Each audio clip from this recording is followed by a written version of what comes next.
Subscribe कीजिए scholar elite channel को और बेल आइकॉन को दबाइए लेटेस्ट एजुकेशनल वीडियो सबसे पहले देखने के लिए।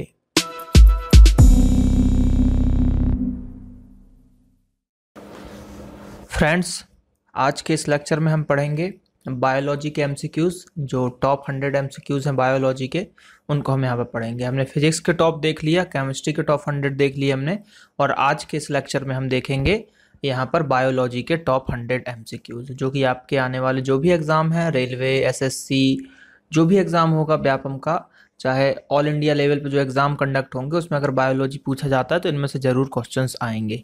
तो आपसे रिक्वेस्ट है कि वीडियोस को पूरा देखें, और ये जो टॉप 100 क्वेश्चन की सीरीज़ चल रही है, तो इसमें भी अगर पॉसिबल होगा तो और आप लोगों के लिए यहाँ पर क्वेश्चंस और वीडियोस की सीरीज़ आपको मिलेगी। तो चलिए शुरू करते हैं आज का ये लेसन।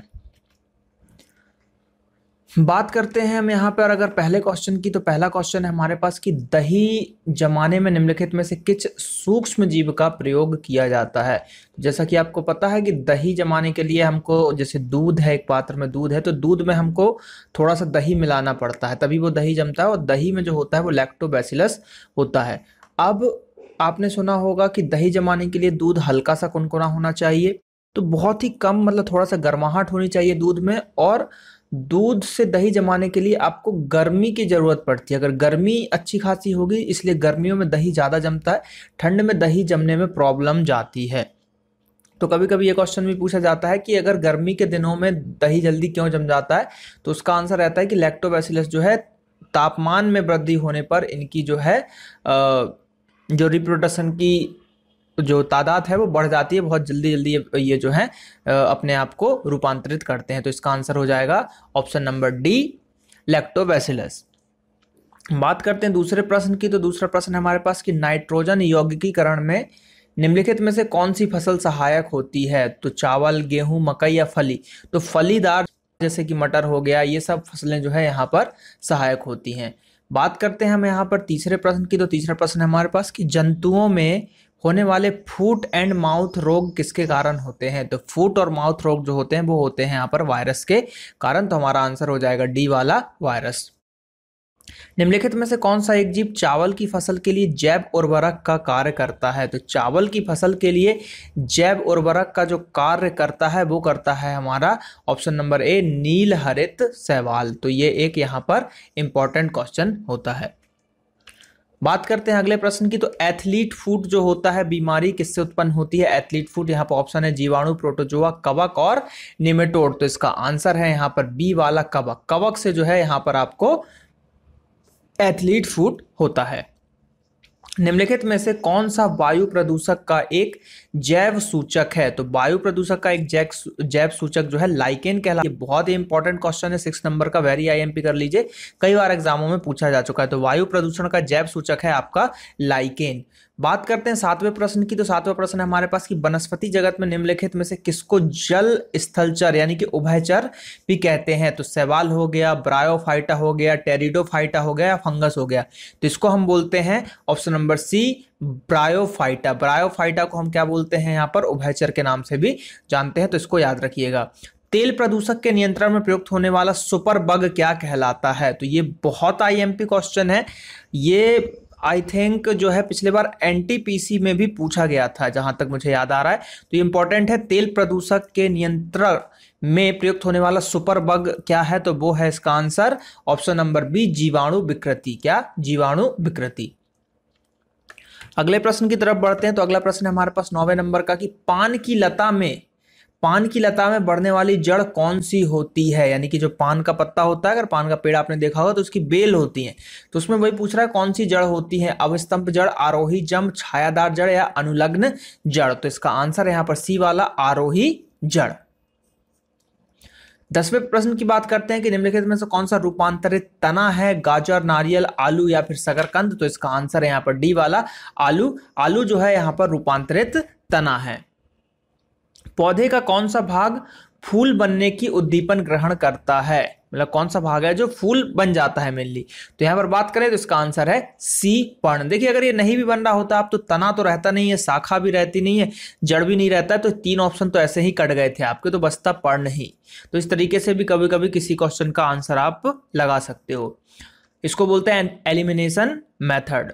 बात करते हैं 12वां प्रश्न, तो निम्नलिखित में से कौन सा विश्व का सबसे बड़ा पुष्प है? कमल, रैफ्लेसिया, ग्लोरी लिली या सूर्य? चुन सकते हो। देखिए इसमें भी आप काट सकते हो, कमल तो है नहीं, सूर्यमुखी है नहीं, अब आपको ये और ये है, तो इसमें से एक ऑप्शन आप चुन सकते हैं, लेकिन इसका आंसर है रैफ्लेसिया।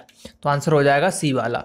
निम्नलिखित में किस एक की खेती पौध का प्रतिरोपण करके की जाती है, मतलब पौधों का प्रतिरोपण करके यहाँ पर किया जाता है? मक्का या फिर प्याज, सोरघम या फिर सोयाबीन? तो इसका यहाँ पे आंसर है प्याज।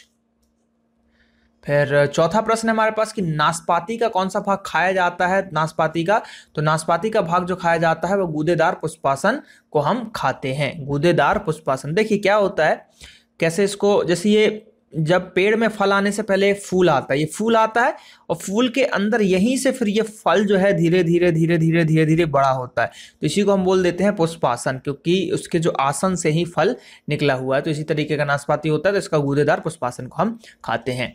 घटपर्णी, ठीक है, घटपर्णी के निम्नलिखित भागों में से कौन सा एक घट के रूप में रूपांतरित होता है? तो वो होता है यहाँ पर आपका बी वाला, पत्ता। ठीक है।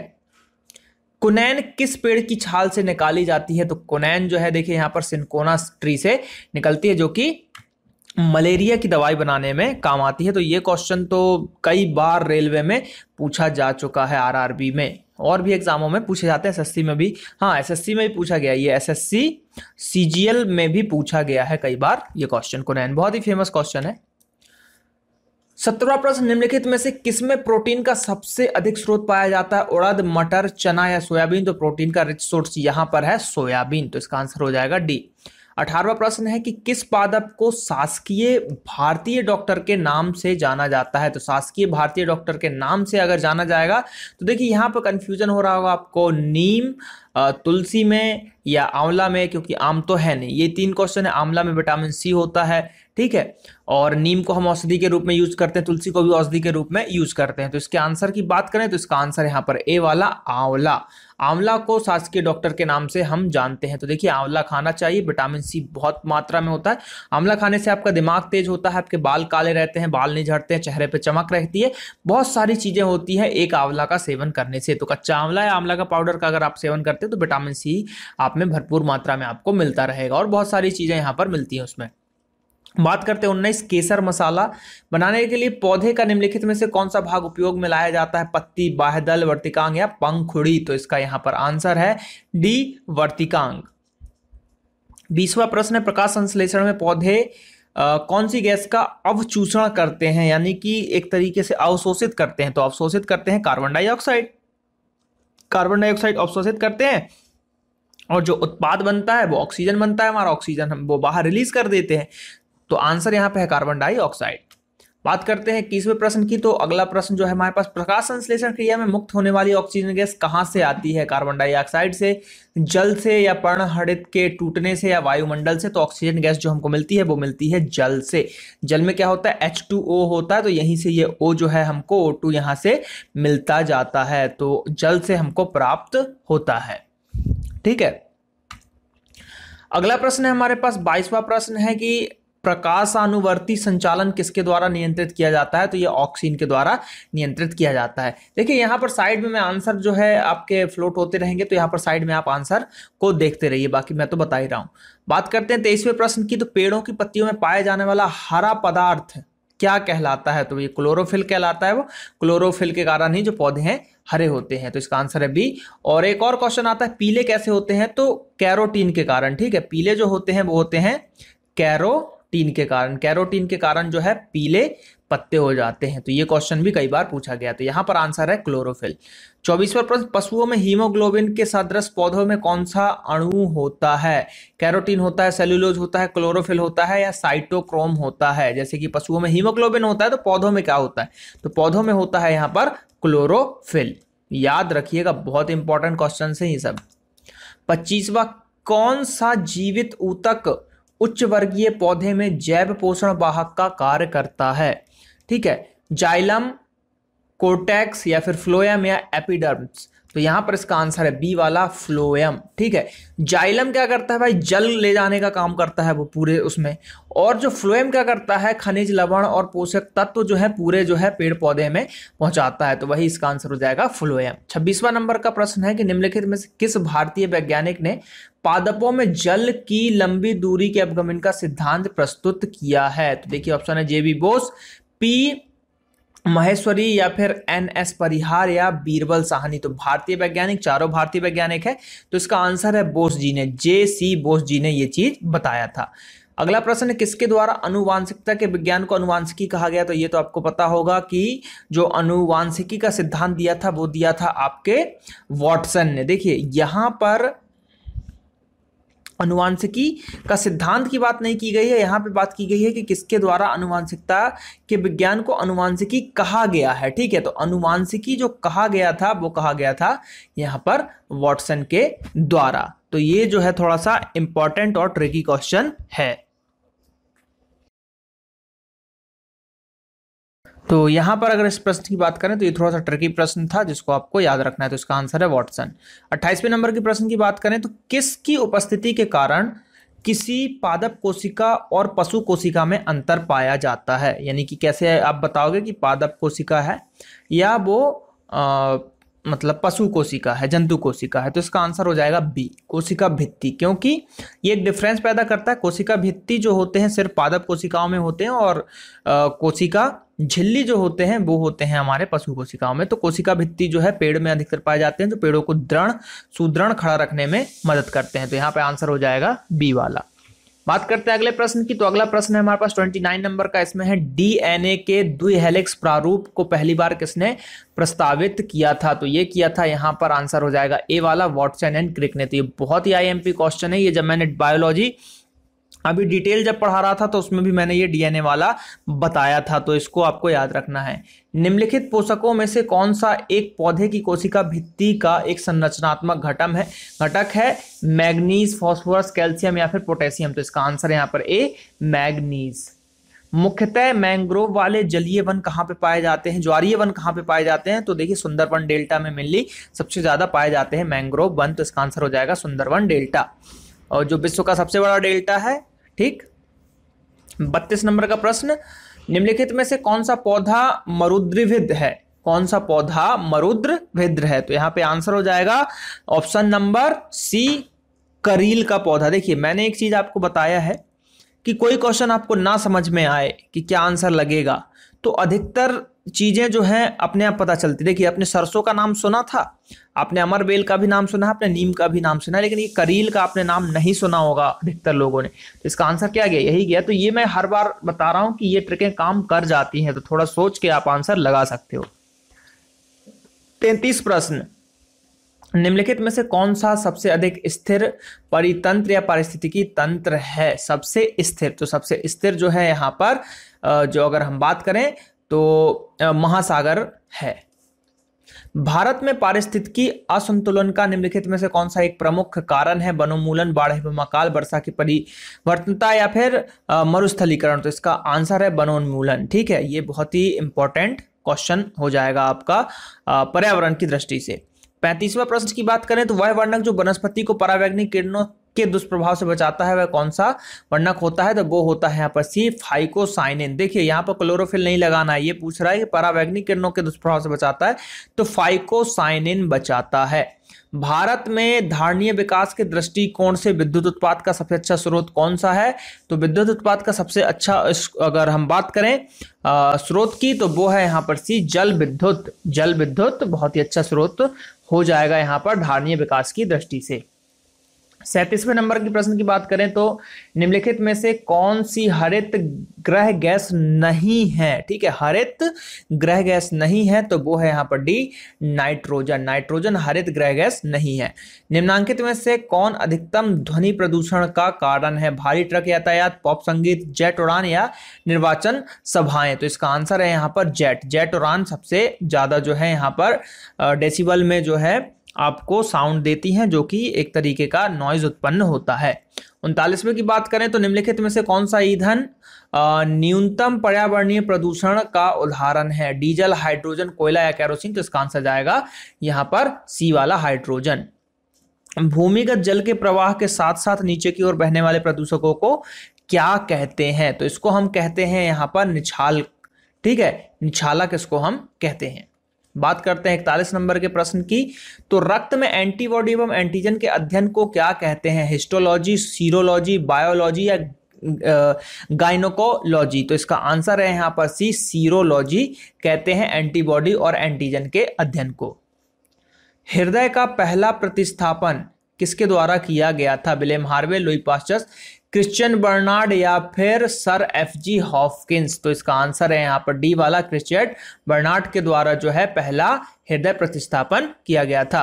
किस वैज्ञानिक ने खोज की थी कि मलेरिया मच्छरों के द्वारा होता है? तो मलेरिया मच्छरों के द्वारा होता है, इसकी खोज की थी रोनाल्ड रॉस ने। देखिए अब आजकल इस टाइप के क्वेश्चन भी पूछे जा रहे हैं। पहले पूछा जाता मलेरिया किससे होता है, अब खोज किसने करी? तो रोनाल्ड रॉस ने खोज करी। तो ये याद रखिएगा।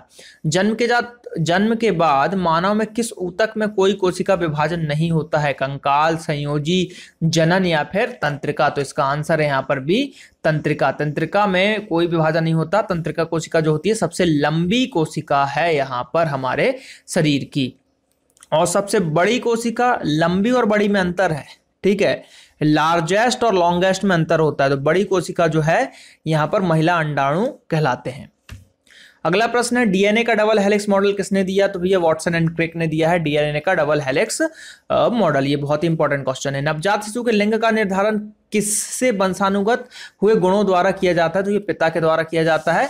ठीक है, पिता के ही गुणसूत्रों से पता चलता है, क्योंकि महिला में XX होता है और जो पुरुष होते हैं उसमें XY होता है। तो महिला से तो X हमेशा X ही मिलेगा, और पुरुष से अगर X मिल गया तो महिला हो जाएगा, पुरुष से Y मिल गया तो पुरुष हो जाएगा। तो इसलिए पिता का जो गुणसूत्र होता है वही निर्धारित करता है कि आपका बच्चा मेल होगा कि फीमेल होगा।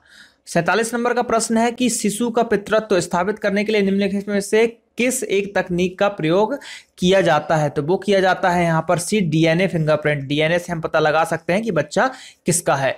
डीएनए उंगली छाप का प्रयोग किसकी पहचान करने के लिए किया जाता है? माता पिता, चोर, उपयुक्त सभी या बलात्कारी? तो इसका आंसर है डी, उपयुक्त सभी। सभी डीएनए से सभी लोगों का पता हम लगा सकते हैं। बात करते हैं 49 नंबर के प्रश्न की। तो निम्नलिखित में से कौन सा मनुष्य में अवशेषी अंग नहीं है? अवशेषी अंग नहीं है पूछा है, ठीक है। तो अवशेषी अंग की अगर हम बात करें तो आंसर है सी, समान वाले चपटे दांत, सामने वाले चपटे दांत अवशेषी अंग नहीं है।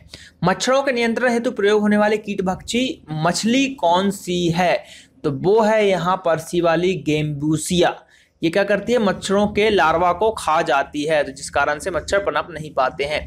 51, पहला क्लोन पशु डॉली, जो डॉली है आपका, है ना, पहला क्लोन पशु था, तो वो कौन था? डॉली, कुत्ता, बिल्ली, भेड़, खरगोश? तो उसका आंसर है डी, भेड़।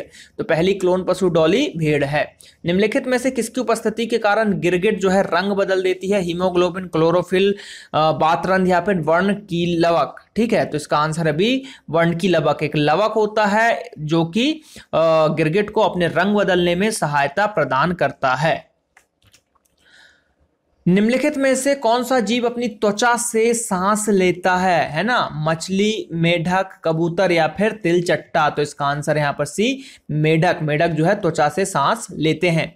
और निम्नलिखित में से किस समूह, ठीक है, किस समूह के जीवों का डूबने से हुई मृत्यु का पता लगाने में महत्व है? ठीक है, लाइकेन, साइनोजीवाणु, डायटम या फिर प्रोटोजोआ? तो आंसर है यहाँ पर डायटम।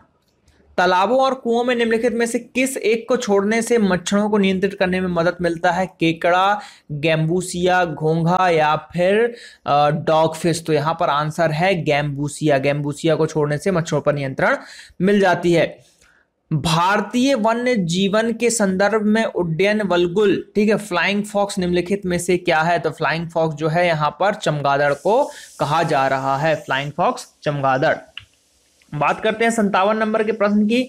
निम्नलिखित में से किस युग्म का विवर्त प्रकार का परिसंचरण तंत्र है? तो वो है यहाँ पर कॉकरोच और सिल्वर फिश का। जैसे कि सब बोलते हैं कॉकरोच का जो ब्लड होता है वो रेड नहीं होता, वाइट होता है, और वो मरता भी नहीं है जल्दी जब तक उसको पूरा जो उसका गला है उसको आप काटोगे नहीं। तो इस तरीके से, तो यहाँ पे आंसर हो जाएगा कॉकरोच और सिल्वर फिश। 58 नंबर के प्रश्न, निम्नलिखित में से किसके लिए मधुमक्खी प्रयोग में लाई जाती है? रेशम कीट पालन, उद्यान कृषि, मछली पालन या मधुमक्खी पालन? तो बनी सी बात है, जो प्रयोग में लाई जाती है वो मधुमक्खी पालन होगा। तो ये क्वेश्चन तो कुछ मुझे समझ में नहीं आया क्या पूछना चाह रहे हैं, तो कुछ क्वेश्चन ऐसे उठपटांग आ जाते हैं पेपर में। 59, मानव शरीर में पाचन का अधिकांश भाग किस अंग में संपन्न हो जाता है? तो पाचन का अधिकांश भाग जो है यहाँ पर छोटी आंत में संपन्न हो जाता है, और फिर बड़ी आंत में पानी, छोटी आंत में भी सभी चीजों का अवशोषण हो जाता है कि लास्ट में एकदम पानी का अवशोषण जो है बड़ी आंत में होता है, और जो आंसर रहता है उसका फिर बड़ी आंत होता है। लेकिन यहाँ पर पूछ रहा है अधिकांश भाग, तो वो छोटी आंत होगा। अधिकतम पोषक तत्व रक्त में कहां से अवशोषित किए जाते हैं? बड़ी आंत से, छोटी आंत से, पेट से या मुंह से? तो इसका आंसर है यहां पर सी, छोटी आंत से ही किया जाता है। तो आंसर हो जाएगा सी। अगले प्रश्न की बात करते हैं। तो अगला प्रश्न है हमारे पास 61 नंबर का कि पाचन क्रिया में प्रोटीन निम्नलिखित में से किस पदार्थ में बदल जाते हैं? तो प्रोटीन जो है अमीनो अम्ल में बदल जाते हैं। 20 अमीनो अम्ल से मिलकर एक प्रोटीन बनता है। तो यहां पर आंसर है सी। 62, निम्नलिखित में से किनकी भित्तियों पर रक्त द्वारा डाले गए दबाव को रक्तदाब या ब्लड प्रेशर कहते हैं? तो ये रहता है आपका धमनी, ठीक है। और धमनी जो होता है ये हृदय, जब जो हमारा हृदय होता है, हृदय रक्त को जो पंप करता है, तो जो पंप किया हुआ जो शुद्ध हमारा जो रक्त होता है वो धमनियों में बहता है ना। और इन्हीं धमनियों के कारण हमारे जो हम बोलते हैं ना कि यार हमारा वो चेक कर लो यार, पल्स नस चेक कर लो सही चल रही कि नहीं, 72 घड़ी से मिला के देख लो, तो वो जो नसें हमको ऊपर नीचे उठती हुई दिखाई देती हैं, सुनाई देती हैं, वो धमनी में जो रक्त बह रहा है शुद्ध रक्त उसी के कारण होती है। और सिराओं में अशुद्ध रक्त यहाँ पर बहता है। तो ये चीजें भी आपको याद रखनी है। 63 वाला प्रश्न है आपका, निम्नलिखित में से किसकी सहायता से रक्त द्वारा ऑक्सीजन ले जाया जाता है? किसकी सहायता से रक्त द्वारा ऑक्सीजन लिया जाता है? तो ऑप्शन है यहाँ पर हमारे पास लोहित कोशिकाएं, लसीकाणु जिसको हम लिम्फोसाइट बोलते हैं, श्वेताणु ल्यूकोसाइट बोलते हैं, और बिंबाणु जिसको हम थ्रोम्बोसाइट्स बोलते हैं। आंसर है, तो यहाँ पर इसका आंसर है ए, लोहित कोशिकाएं, ठीक है, आरबीसीज। उसके बाद अगर हम बात करें 64वें प्रश्न की, तो मानव शरीर में लाल रक्त कण का निर्माण कहाँ होता है? तो वो अस्थि मज्जा में होता है, बोन मैरो में होता है। तो आंसर है डी। बात करते हैं हम यहाँ पर अगले प्रश्न की, जो कि 65 नंबर का प्रश्न है कि जब कोई बाहरी पदार्थ मानव रुधिर प्रणाली में प्रवेश करता है तो प्रतिक्रिया कौन प्रारंभ करता है? आरबीसी, डब्ल्यूबीसी, पट्टिकाणु या फिर जीव द्रव्य? तो इसका आंसर हो जाएगा यहाँ पर भी डब्ल्यूबीसी, जो आपका व्हाइट ब्लड सेल होता है। मानव शरीर की किन कोशिकाओं में सबसे कम पुनर्योजन की शक्ति होती है?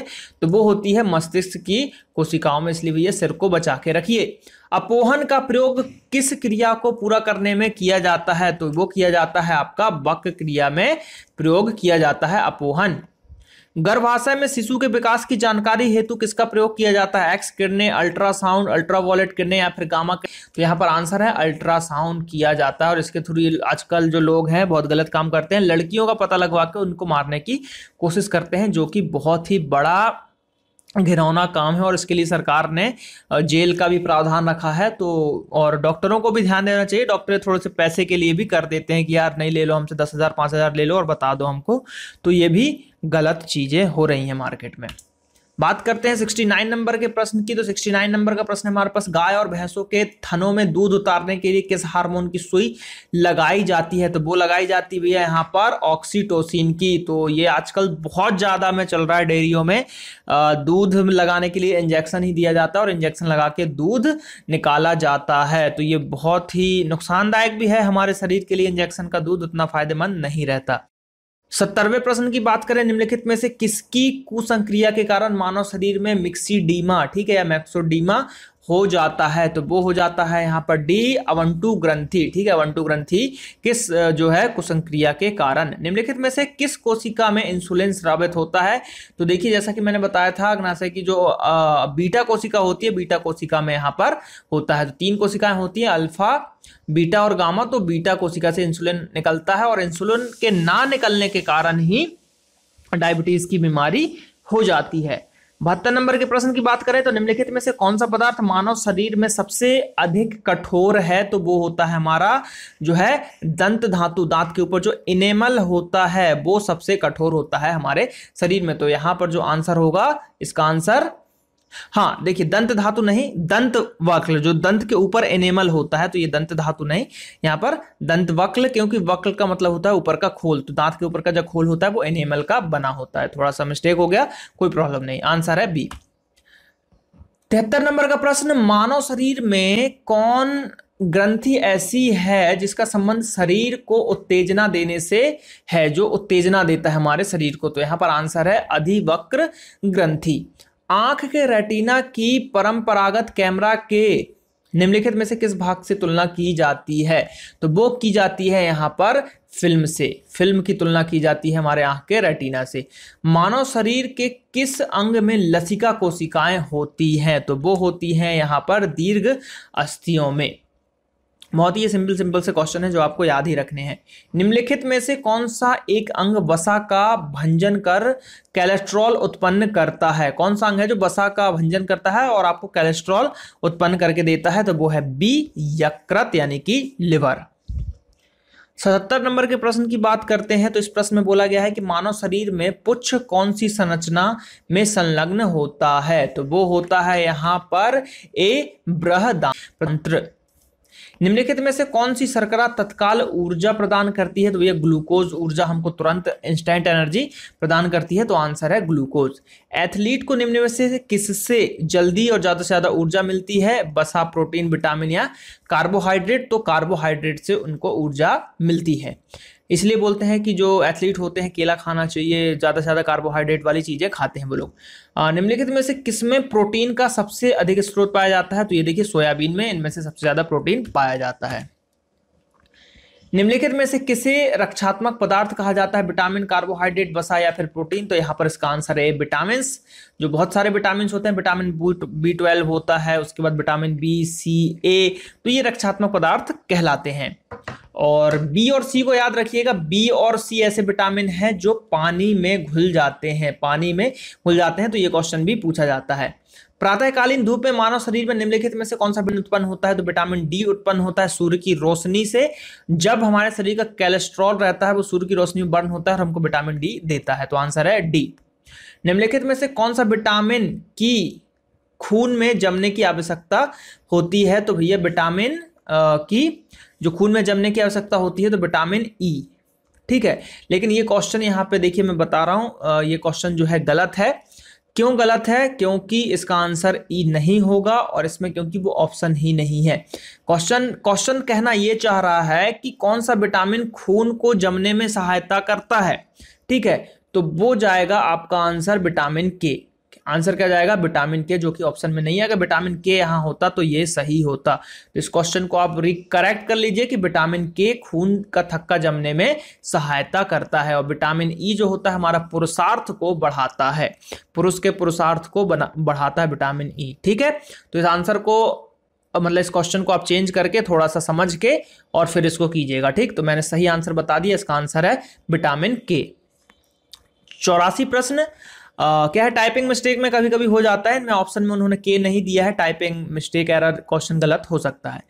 हृदय की धड़कन को नियंत्रित करने के लिए निम्न में से कौन सा खनिज आवश्यक है? सोडियम, पोटेशियम, गंधक या फिर लोहा? तो इसका आंसर है आपको सी, पोटेशियम, क्योंकि हृदय की धड़कन पूछा गया था, ब्लड पूछा जाता, ब्लड प्रेशर नियंत्रण में तो सोडियम जाता, लेकिन हृदय की धड़कन को नियंत्रित में पोटेशियम का यूज किया जाता है।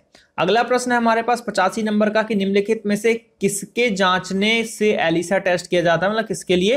तो एलिसा टेस्ट मैं कई बार आपको बता चुका हूं, एड्स के लिए यहां पर किया जाता है। गुर्दा पथरी का पता लगाने के लिए किस प्रतिबिंबी यंत्र का प्रयोग किया जाता है? तो वो किया जाता है यहां पर सीटी स्कैन। क्या किया जाता है? सीटी स्कैन किया जाता है। पूर्ण स्मृति लोप को निम्नलिखित में से किस शब्द के द्वारा जाना जाता है? ट्रोमा, कोमा, एमनीसिया या फिर इनमें से कोई नहीं? तो आंसर है एमनीसिया।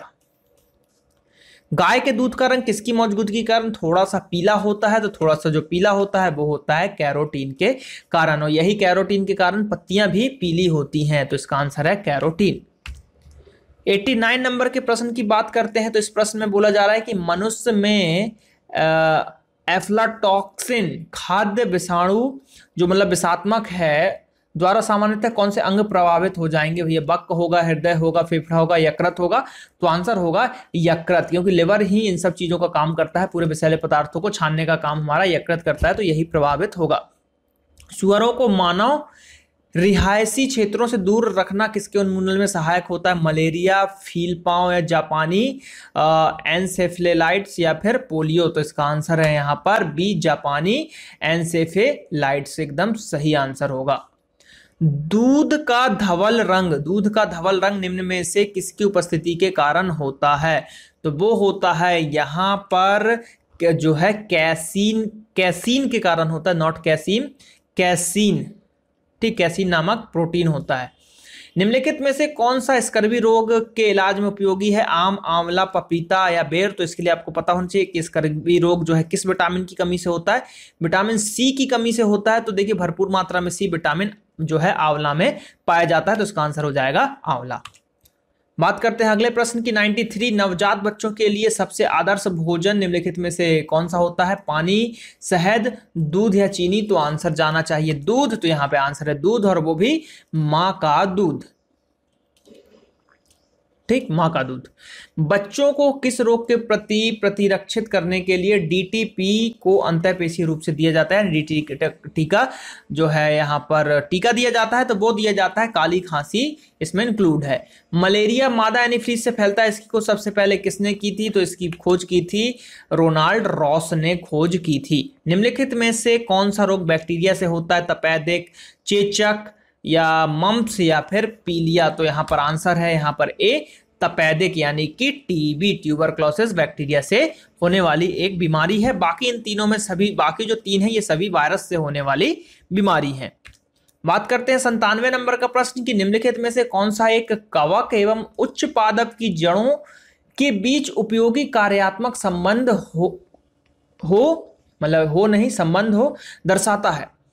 जैव उर्वरक, लाइकेन या फिर माइकोराइजा या कोरेलॉइड जड़। तो इसका आंसर है यहाँ पर डी, माइकोराइजा।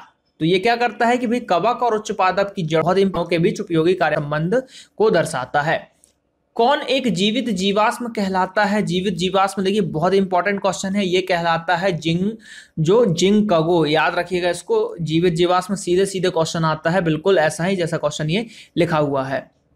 निम्नलिखित में से कौन सा फल अनिषेक फलनीय है, वो कौन है। तो वो है यहाँ पर आपका ए, केला, ठीक। किस पौधे में बीज होता है लेकिन फल नहीं होता। तो ये क्वेश्चन थोड़ा सा अलग पूछ लिया गया कि भैया बीज होता है लेकिन फल नहीं होता। तो वो है साइकस। क्या, साइकस। बीज होता है, फल नहीं होता। तो ये 100 क्वेश्चन यहाँ पर कंप्लीट होते हैं आपके। ये 100वां लास्ट क्वेश्चन था। तो आई होप कि ये वीडियो जो है आपको अच्छा लगा होगा। अगर वीडियो अच्छा लगा है तो लाइक कीजिए, कमेंट कीजिए, शेयर कीजिए अपने दोस्तों के साथ, और ज़्यादा से ज़्यादा वीडियोस को देखिए। ऐसे ही वीडियो आप लोगों के सामने आते रहेंगे। मिलते हैं अगले वीडियो में। Thank you. जय हिंद, जय भारत।